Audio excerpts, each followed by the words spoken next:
I was thinking, I don't know if God's trying to teach me something or if I just have bad timing. But I was thinking in terms of my last sabbatical. 7 years ago, I was in the Middle East, right, during the time of the Arab Spring. And in Egypt, just like 6 weeks after the revolution in that country. In fact, our hotel was just blocks away from Tahrir Square, and we could look down as the police took over the television statement and people were camped everywhere. And I was thinking, okay, that was my sabbatical plans last time, so I'll go north this time and visit London and Paris and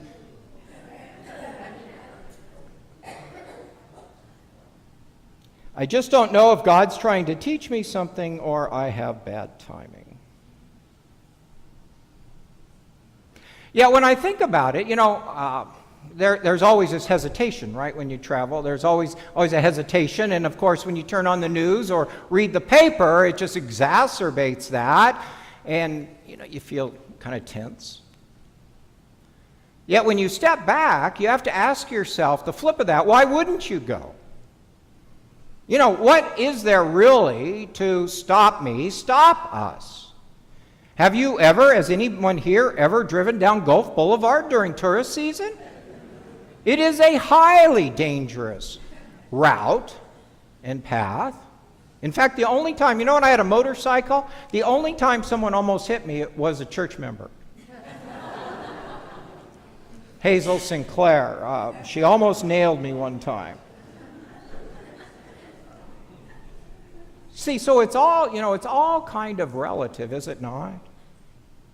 And so the real question as we look at life, as we look at our individual lives, as our corporate life, as our life as a church, as a nation, as a part of the world, the real question here is, what is the emotion that's going to drive you? What's the emotion that is going to lead us? And will our primary emotion be fear? And when you think about it, fear is really quite subjective. It's all in how you look at things. More people didn't die this last week from terrorism than did. And I'm not trying to lessen the fact that people died, but it's just a fact. 50 youth flew back from California on their mission trip. The plane did not crash. And my wife's been gone for the most of 6 weeks, and I haven't starved. So, it's all in how you look at things and where you are willing to place your faith and your trust. And it's not my intention to increase the magnitude of our feelings towards that which threatens us. Please do not misunderstand me. It's very, very, very real. But I do want to challenge you in the midst of all we hear and think and see, all the recent events, I do want to challenge you to think about what emotion is going to rule over you. And is it going to be fear? How many of you recall or saw that movie a few years back called The Shawshank Redemption? Very good movie. If you haven't seen it, it's certainly well worth seeing. It kind of speaks to this theme. In fact, the promotional posters that they put out advertising, it said, "Fear can hold you prisoner, hope can set you free." If you've seen that movie, there's a central character, an older gentleman, and his name is Brooks Hatlin. And another prisoner describes Brooks. He says, "The man's been here 50 years. This is all he knows.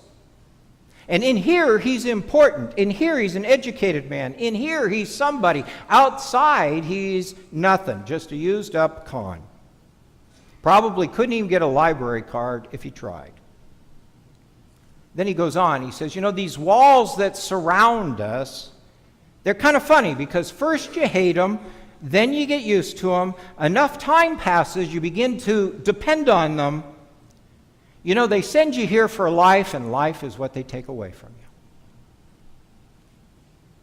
you. Life is what you lose.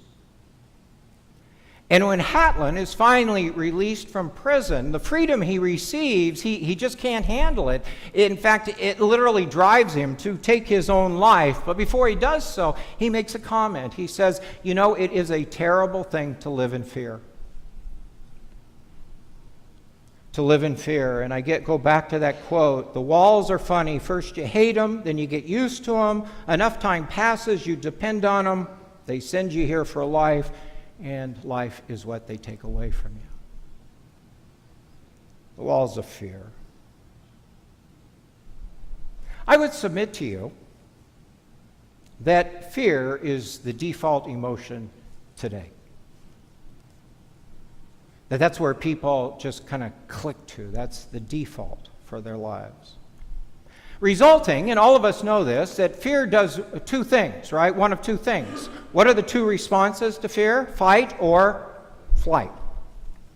And flight is going on because people are withdrawing. They're feeling that the only way to deal with it is to build higher walls and defend ourselves more. But what I also see happening is the fight thing is increasing with the violent reaction to different kinds of fears. Because psychologists tell us that contrary to what we think, hostility or anger or violence doesn't originate from hate.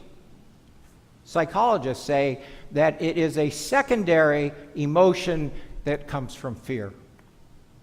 That people hate, they get angry, they strike out because they are afraid of something.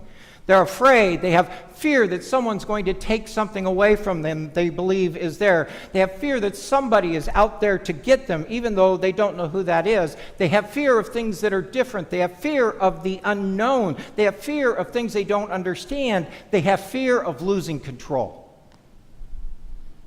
All of which drive people to respond in an angry, hostile, defensive way. I said it last week, it's curious to me that when they did research on so many of the people who have shot indiscriminately people in the United States, the one thing they have in common is domestic violence. In their background somewhere, they have domestic violence, which psychologists now call intimate terrorism. Intimate terrorism.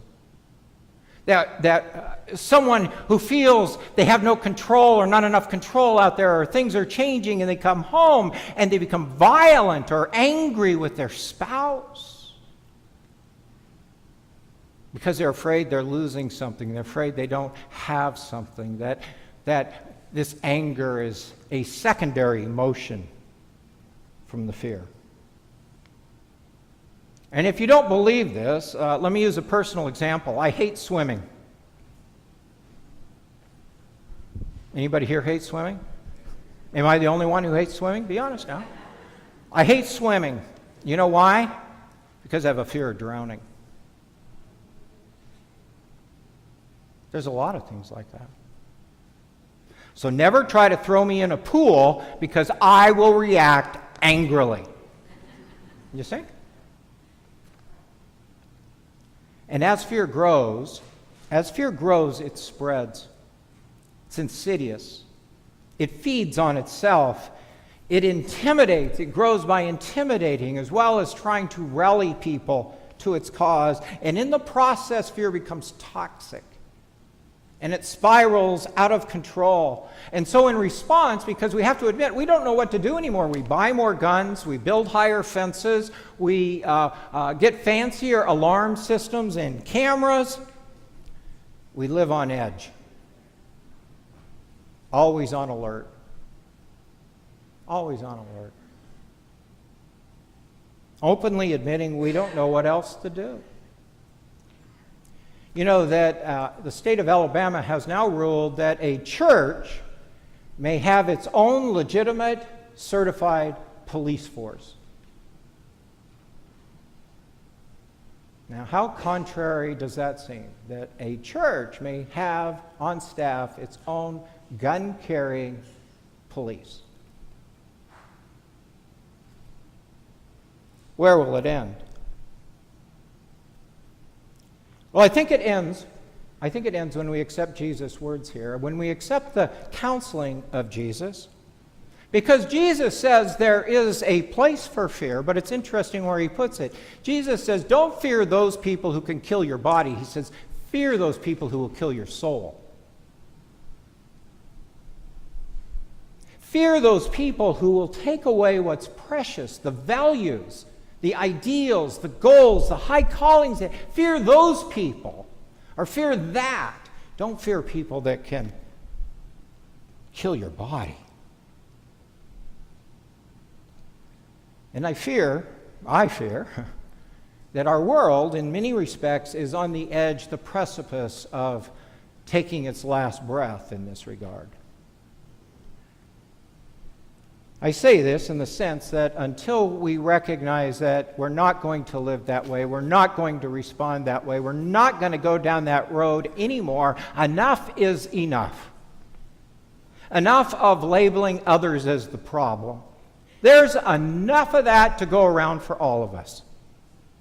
Enough of thinking in terms of them and us. You and me, as though we're separated, different, black and white, literally. Enough of that. You know, in this country 100 years ago, think about it, all the inventions were to bring us together. The telegraph, the transcontinental railroad, the telephone, then the interstate, then the internet. They were all designed to bring us together, and now we're like revolting against it and wanting to pull apart. Enough of fooling ourselves into believing that any one group or person can have all the answers. And that the path they want us to go down is the path that everybody else should just follow. And it would just all be peachy keen. It's interesting. In his book, The Post-American World, Fareed Zakaria, he writes that our greatest fear is that America has fallen behind the rest of the world. When in truth, the rest of the world has simply caught up. The rest of the world is just caught up. And I even think of our church history in that, we wanted to educate people. We wanted to train people. We wanted to raise their lifestyle. We wanted to teach them how to farm and grow their own. We did all these things, and guess what? We were successful. And now that they've caught up, there is fear of a different kind. And until we recognize that collaboration is more important than competition, I think we will continue to butt our heads rather than locking our arms. Anybody here ever received a nasty phone call or letter? Anybody? I never have gotten one in 35 years of ministry. Everybody has loved every word of my sermons. Have you responded immediately? And was that the best response? Not usually, is it? No, if somebody comes at you, boy, then you let them have it with both barrels, don't you?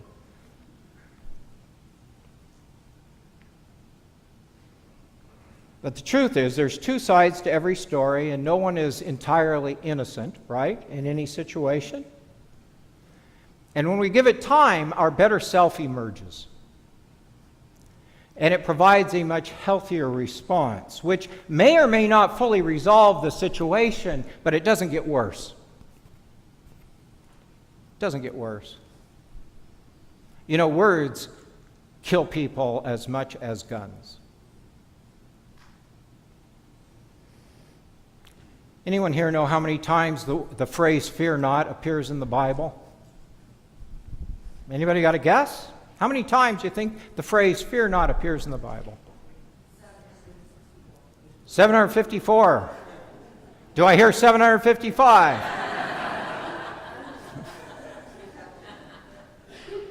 The phrase "fear not" appears in the Bible 365 times. Which correlates with what, friends? Every day of the year. Every day of the year, God says, fear not. So how can we live otherwise? How can we let fear imperil our future? How can we believe that God's way is anything other than a better way? So may we live as people of faith, acting out of hope, not out of fear, believing not in what our answers, but in the answers God can provide to and through us. If we offer ourselves in service, if we're willing to do what Jesus says, go out. Jesus says it's dangerous work. Might get you killed. But fear those who kill your soul, not those who can kill your body. You know, you have to think about what is there to gain and what is there to lose. I mean, what have we got to gain? A lot. What have we got to lose? Well, we may find out soon.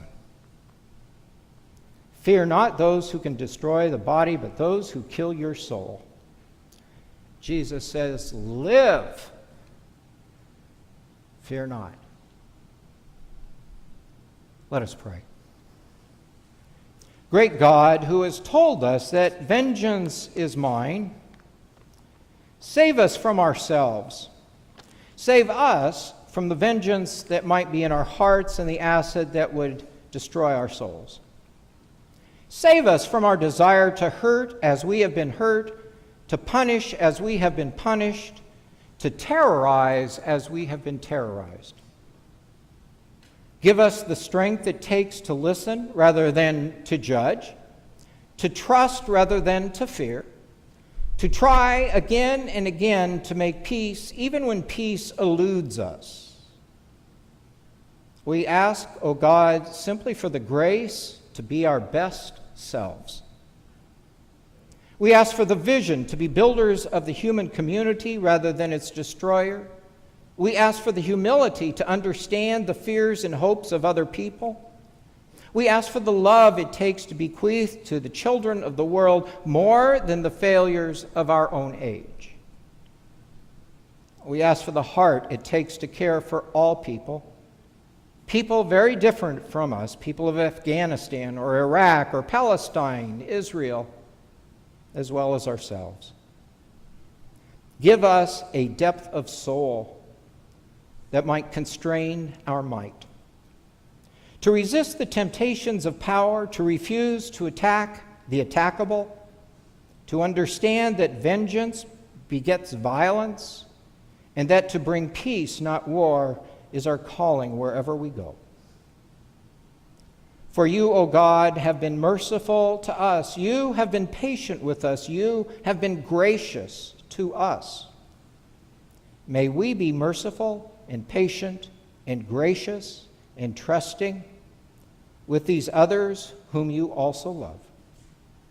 For we ask this through Jesus, the one without vengeance in his heart, as we call upon you together, saying, Our Father, who art in heaven, hallowed be thy name.